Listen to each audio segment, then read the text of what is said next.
This is John Fetterman talking about what Israel must do with Iran to hold them accountable. Listen to this interview right now on Fox. Let's talk about it after. Now let's bring in Democratic Senator John Fetterman out of Pennsylvania, member of the Homeland Security and Government Affairs Committee. And Senator, thank you for your time. Thanks for coming on here today.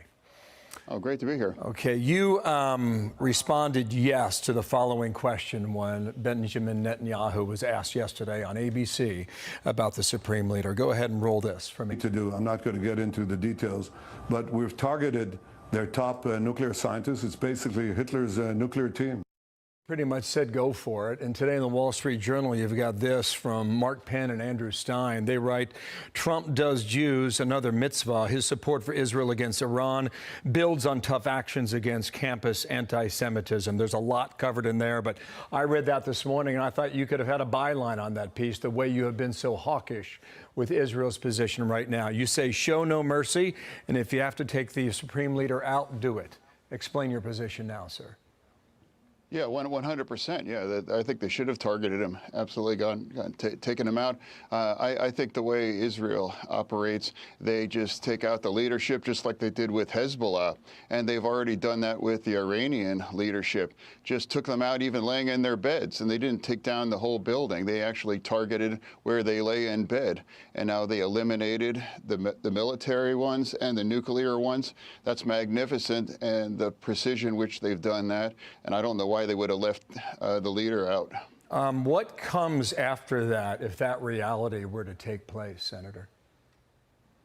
Well, I think the reality is that you have a nation that just is in a position where they have to be held accountable for what they've done. They are the ones that built and created the proxies like Hamas and Hezbollah and put our whole region in this kinds of chaos. And now they clearly have nuclear ambitions. And now I think it's entirely, I'm not sure if I might have been the only one constantly calling them to just take this facility out and to use the B-2 and those gigantic bunker buster ones and partner up with Israel, what they've done. Well, all your Democratic colleagues are not on board with you. And Bernie Sanders is pushing for resolution right now.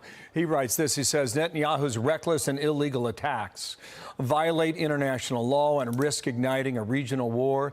Congress must make it clear that the United States will not be dragged into Netanyahu's war of choice. And we have talked, we can put the quote on screen here. We've talked about the B-2 bombers. That does not mean boots on the ground. But just that line about reckless and illegal attacks, what do you think about that? And do you consider yourself far from the Democratic norm in your party? Well, I mean, I'm going to vote that down. I've got in a habit of voting some of his kinds of votes down. Of course, I'm always going to stand with Israel through this. Now, if I'm an outlier in Democratic, I mean, I guess perhaps I'm unapologetically very pro-Israel. And now here, it's what's true is that Iran has nuclear ambitions, 100%. And now we can't ever allow them to acquire a bomb. And now what's also true is that they have created the proxies. They have Hamas and Hezbollah, so now let's hold them accountable for this. And again, we absolutely magnificent what Israel has done since Saturday when this launched as well.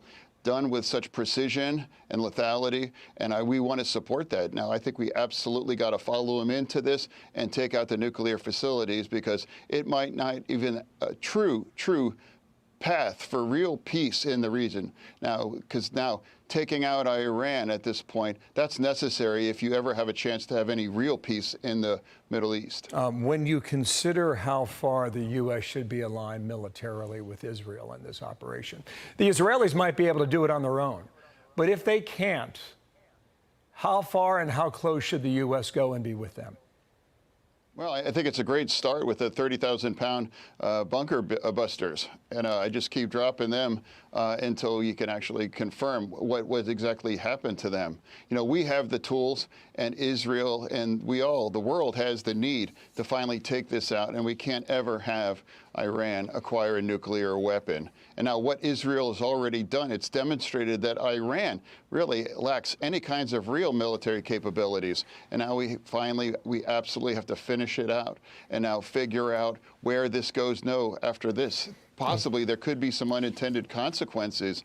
But for me, what's most important to stop Iran and their nuclear weapons, but also now after Iran has been broken and humiliated on the world stage after what Israel has done, now we have to just, again, finish it out. And I think America absolutely has to have their back through this. Okay, by extension, I just want to play this piece of video from over the weekend. There were these No Kings rallies all over the country, thousands of them.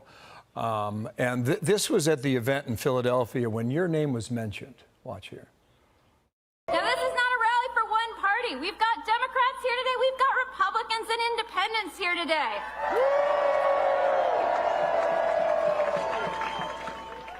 We're looking to the leaders who will fight for us, because even today there are folks among the Democratic Party who think we should roll over and play dead. Anyone seen John Fetterman here today?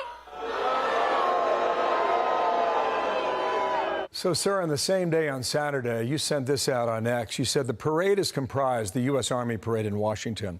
It's comprised of our sons, daughters, mothers, and fathers, the very best of us, regardless of your politics. It's appropriate to celebrate the 250 years of sacrifice, dedication, and service. What did you think of the boos in Philadelphia? Well, I think two things can be true. I think absolutely my unapologetically supportive of Israel and a secure border and refuse to vote to shut the government down. I have absolutely. I've taken a hit with from the base. I'm not sure why Democrats would boo a fellow Democrat, but that's their prerogative now. And now with that military parade. Again, there was no goose stepping. Now, like, first of all, let's say stop ever comparing anything to the Nazis and those kinds of things. That's crazy. And now remember, that's our soldiers. That's, this is not an occupying force. This is a 250, anniversary for the Army. Why? I'm not sure why it's outrageous to have a parade to celebrate the Army. Now, look at that video that's on the screen now. That's not, like some kind of anything extreme. It's celebrating, a quarter of a millennia about the American Army. It's like, I don't understand why that's controversial. One last question, if I could.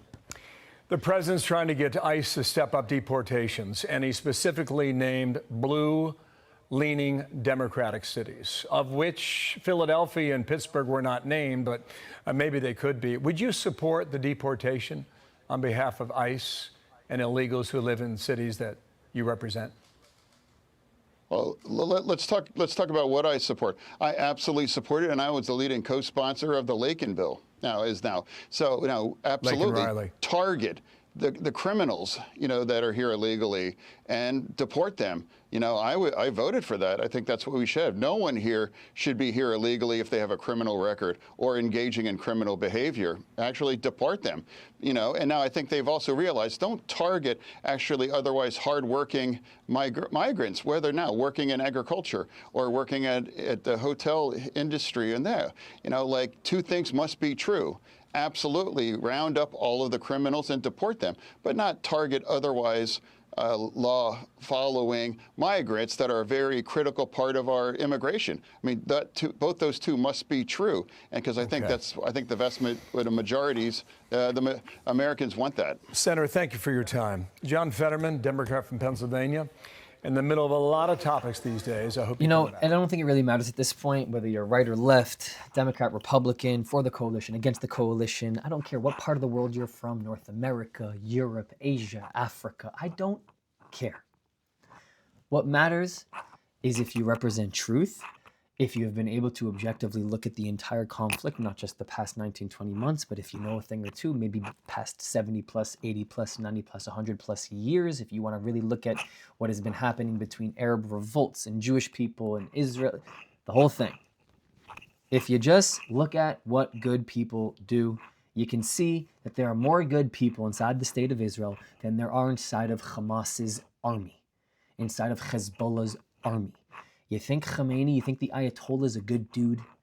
No, ask yourself this question. Objectively ask yourself, do you think he's a good person? You think that when he was born and he grew up and the things that he spent his life doing, his accomplishments, his missions, what he says he wants to do, what he says his dreams are, You think those are good things for the world? I'm really being honest with you. You think the leaders of Hamas are good people? Like genuine good people with good hearts, good intentions? That they would be your neighbor and that you would be able to love them as your neighbor? Would you really would you ask yourself that? Enough is enough. We are seeing a dramatic shift in the Middle East. I'm excited to continue to report on what is going on. Please keep an eye out. Thank you so much. I'll see you next time. If you want to continue the conversation, you can support my work for free. Discord does not cost a thing. It is the best way to connect with me and others who are seeking the truth. The link is in the description. But if you want to take it one step further, my Patreon gives you access to the Israel you don't see, uncovering the untold stories of what mainstream media does not show you. The link is in the description and it helps me to continue this work. Or if you're just looking to help this thing go, PayPal and Buy Me a Coffee is a really easy way to support me. This channel, this work does not happen without all of you. Thank you. I love you. I'll see you next time.